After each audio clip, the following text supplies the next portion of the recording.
ഓം ഗണപതേ നമഃ. ഓം രാമചന്ദ്രായ നമഃ. പ്രിയപ്പെട്ടവരെ, നമ്മളിന്ന് പരിശോധിക്കുന്നത് വാൽമീകി രാമായണം കിഷ്കിന്ധാകാണ്ഡത്തിലെ 36-ാം സർഗമാണ്. സുഗ്രീവനെ കാണാത്തത് മൂലം രാമനാൽ അയക്കപ്പെട്ട ലക്ഷ്മണനോട് താര പറയുന്ന വാക്കുകളൊക്കെ നമ്മൾ മനസ്സിലാക്കി. ആ വാക്കുകളെ ഉൾക്കൊണ്ടുകൊണ്ട് നിന്ന ലക്ഷ്മണന്റെ സമീപത്തേക്ക് ഭവ്യതയോടുകൂടി സുഗ്രീവൻ വന്നു എന്ന് പറഞ്ഞുകൊണ്ടാണ് ഈ സർഗം ആരംഭിക്കുന്നത്. സുഗ്രീവൻ വിനയത്തോടുകൂടി ലക്ഷ്മണനോട് പറഞ്ഞു, ശ്രീയും കീർത്തിയും സുസ്ഥിര രാജ്യവുമെല്ലാം നഷ്ടമായ എനിക്ക് രാമപ്രസാദം കൊണ്ടാണ് അവയെല്ലാം തിരിച്ചു കിട്ടിയത്. അല്ലയോ രാജപുത്ര, ആ ഖ്യാതിമാനായ ദേവൻ്റെ കർമ്മത്തിന് ഒരു ചെറിയ അംശമെങ്കിലും പകരം ചെയ്തു കൊടുക്കുവാൻ സ്വകർമ്മം കൊണ്ട് ശക്തനാവുന്ന ആരാണ് ഉള്ളത്?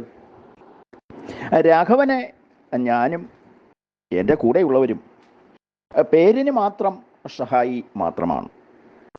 രാഘവൻ്റെ തേജസ് ഒന്നുകൊണ്ട് മാത്രം രാവണനെ വധിക്കുകയും സീതയെ വീണ്ടെടുക്കുകയും ചെയ്യും.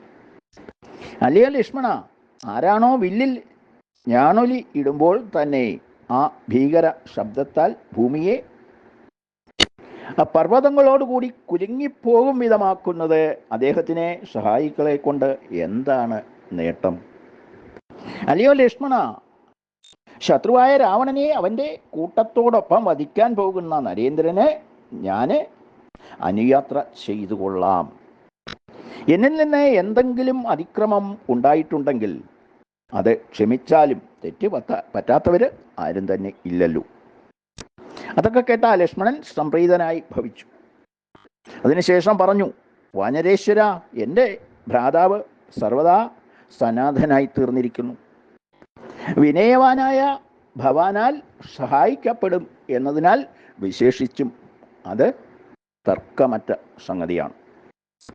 അല്ലയോ സുഗ്രീവ, ഭവാന്റെ പ്രഭാവവും നല്ല മനസ്സും വാനര രാജ്യത്തിൻ്റെ ആധിപത്യത്തിന് ഭവാനെ അർഹനാക്കുന്നു. ഭവാന്റെ സഹായത്താൽ രാമൻ പ്രതാപവാനായി തീർന്നിരിക്കുന്നു. ശത്രുക്കളെ അചിരേണ യുദ്ധത്തിൽ വധിക്കും എന്നതിൽ സംശയമില്ലാതായിരിക്കുന്നു. യുദ്ധത്തിൽ പിന്തിരിയാത്തവനായ ഒരാൾക്ക് ചേർന്നതുപോലെയാണ് ഭവാൻ പറഞ്ഞതൊക്കെയും. വിക്രമം കൊണ്ടും ബലം കൊണ്ടും ദൈവതങ്ങൾ അനുഗ്രഹിച്ചരുളിയ സഹായിയായ ഭവാൻ രാമന് ചേർന്നവൻ തന്നെ ആണ്. അക്കാര്യത്തിൽ യാതൊരു സംശയവും ഇല്ല. അഥവാ മറ്റു പലർക്കും ഈ വിധത്തിൽ പറയുവാൻ സാധിക്കുകയില്ല. കൂടുതലൊന്നും പറയേണ്ടതില്ല. പെട്ടെന്ന് തന്നെ എന്നോടുകൂടി പുറപ്പെട്ട് രാമനെ ആശ്വസിപ്പിക്കുക. രാമൻ്റെ ദുഃഖപൂർണമായ സംഭാഷണം കേട്ടിട്ടാണ് ഞാൻ ഭവാനോട് പരുഷ വാക്കുകൾ പറയുവാൻ ഇടയായത്.